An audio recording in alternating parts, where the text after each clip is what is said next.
अस्सलाम वालेकुम, मैं हूँ मारिया अली और आप देख रहे हैं मेरा चैनल। मेरी तरफ से आप सबको दिली ईद मुबारक। उम्मीद करती हूँ कि ईद बहुत अच्छे से गुजार रहे होंगे, डिफरेंट खाने खा रहे होंगे और अपनी फैमिली के साथ एंजॉय कर रहे होंगे। लेकिन कुछ लोग ऐसे हैं जो आज अपने प्यारों को याद करें, कुछ लोग ऐसे हैं जिन्होंने अपने ही प्यारों को कत्ल कर दिया और कहीं ना कहीं उनके दिमाग में ये चीज़ है, उनका ज़मीर उनको मलामत कर रहा है, लेकिन वो दुनिया को नहीं बता पा रहे।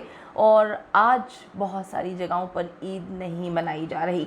ईद के बाद जी मारिया की शादी थी और जिससे उसकी शादी हो रही थी वो गम में डूबा हुआ है, उसकी पूरी फैमिली सोग में डूबी हुई है, उसकी ज़िंदगी जो है उसकी दुश्मन बन गई। मारिया को शादी से पहले मार दो बाप और भाई ने ये मुकम्मल प्लान किया था। मारिया का होने वाला शौहर ये सोचता था कि मारिया के साथ जो बुरा किया जाता है, जो उस पर तशद्दुद किया जाता है, जब वो मेरे घर आ जाएगी तो हम एक अच्छी ज़िंदगी जिएंगे। लेकिन आज वो गम से निढाल है और ईद सोग में मना रहा है। सुमैरा और शहबाज ने अपना प्लान जो है वो किस किस को बताया था, अब वो बंदे भी सामने आना शुरू हो गए हैं। मारिया को बांध कर कमरे में बंद कर दिया गया, उसको इतना मारा पीटा गया कि उसके पाँव की उंगलियां जो हैं उसके नाखून खींचने तक की कोशिश की गई। हवेली में मौजूद फैमिली ने ज़िंदा बचाने की कोशिश क्यों नहीं की? क्या सब जो है टोबा टेक सिंह में दरिंदे ही हैं? कोई अपने बच्चों को मार देता है और कोई जो है अपनी ही सगी बेटी को अजियतनाक मौत देता है। आप सबको पता है कि ईद पर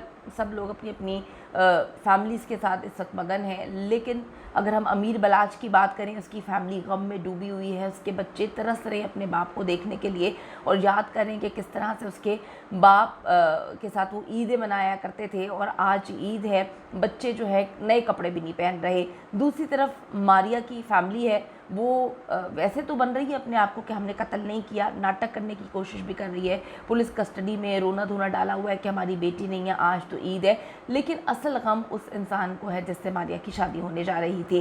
टोबा टेक सिंह की 22 साला मारिया से बाप और भाई की जो जिनसी ज़्यादती है और उसके बाद कत्ल से ज़्यादा उसकी फैमिली को बड़े भाई शहबाज और उसकी बीवी को बचाने की पड़ी हुई है। अभी भी ईद वाले दिन तक जो है उसके रिश्तेदार इस बात को बोल रहे हैं कि हम चाहते हैं कि शहबाज बच जाए, क्योंकि मारिया को तो कोई बचा नहीं पाया, वो तो मर गई है, जाने वाली चली गई है, अल्लाह की इसमें रज़ा थी। तो हम चाहते हैं कि शहबाज जो है वो बच जाए और उसकी बीवी को बचा लिया जाए। लेकिन शहबाज और उसकी बीवी सुमैरा ने जो है पुलिस के डंडों में जो है असल कहानी खोल के रख दी थी।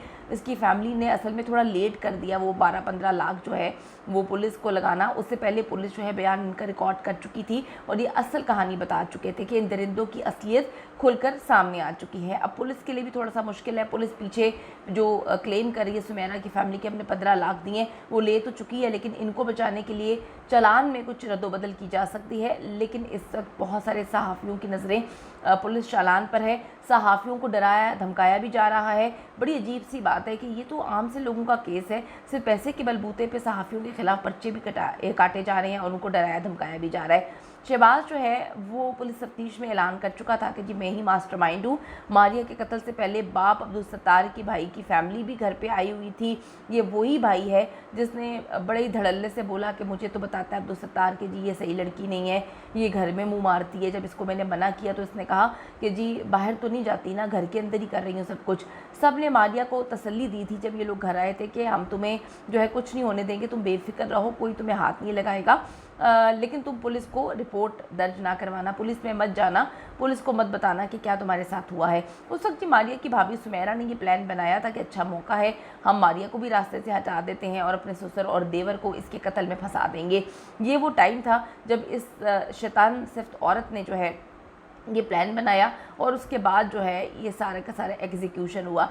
शहबाज और सुमैरा ने मिलकर जो है अब्दुल सत्तार को जो है भड़काया था कि आप देखें इसको मार दें, ये तो गलत है, इसकी तो रेप्यूट अच्छी नहीं है, इसकी रेपो बिल्कुल गंदी चल रही है, शायद आगे चल के से कोई शादी भी ना करेगा। लेकिन जिससे इसकी मंगनी हुई थी, जिससे ईद के बाद शादी थी, वो इनकी सच्चाई जानता था, लेकिन वो खुलकर अपनी बरादरी में नहीं बता सकता था कि मैं मारिया को बहुत पसंद करता हूँ, मैं इस चुंगल से उसको आज़ाद करवाना चाहता हूँ। अच्छा जी, सुमैरा की मौजूदगी में ये कत्ल हुआ, सुमैरा की मौजूदगी में ये मारा पीटा गया। जब मारिया मर गई थी तो फिर इनका यही प्लान था कि ये इनकी वीडियो बनाए और इन्होंने छुप के वीडियो बनाई और फिर 2-3 दिन के बाद उस वीडियो को वायरल कर दिया। अब जी शहबाज ने फैसल को कहा था कि तुम जाकर गला दबाओ। तीनों मिले हुए हैं, लेकिन बाप जो है वो अपनी बेटी को और जो है वो मुद्दई बनने के लिए कह रहा है, अपने रिश्तेदारों को जो इसका सौतेला भाई है जो आके इसके बयानात दे रहा है उसको मुद्दई बनने के लिए कह रहा है। तो आप ये देखें ना कि सारी कहानियाँ ये लोग इस तरह से चलाने की कोशिश कर रहे हैं। अब मारिया के मरने की खबर जब फैली तो ख़ानदान वालों को इन्होंने यही बताया कि हैज़ा हो गया था, रात को हम हॉस्पिटल लेकर गए थे, लेकिन जो है वो उसकी तबीयत ठीक नहीं है, तो हमें रातों रात दफनाना है, डॉक्टर ने ये बात बोली है। आप देखें क्या प्लान बनाया था, क्या एग्जीक्यूशन की थी, किस तरह से वीडियोस बनाई गई। और जो सबसे ज़्यादा तकलीफ दे बात है वो इस वक्त जो है वो बातें खुलकर सामने आ रही हैं कि पुलिस ने 15 लाख रुपया लिया है, यानी कि मारिया का जो भाई है उसकी बीवी सुमेरा की जो फैमिली है वो काफ़ी अच्छी है, वो 15 लाख रुपया दे चुके हैं और वो रो रो के कह रहे हैं हमने 15 लाख पुलिस को दिए हैं, लेकिन शहबाज और सुमेरा को अभी तक पुलिस ने छोड़ा नहीं, उनको बाइज्जत बरी करे, उनका कोई मामला नहीं है। फिर वो कहते हैं कि जी हमने वकील को भी 4 लाख दिए हैं। आपको थोड़ा सा बताती चलूँ कि इनके हाथ वकीलों में भी कुछ जो हैं वो अच्छे होते हैं और कुछ जो है वो बेगैरत होते हैं, अपने ज़मीनों का सौदा करने के लिए आए होते हैं।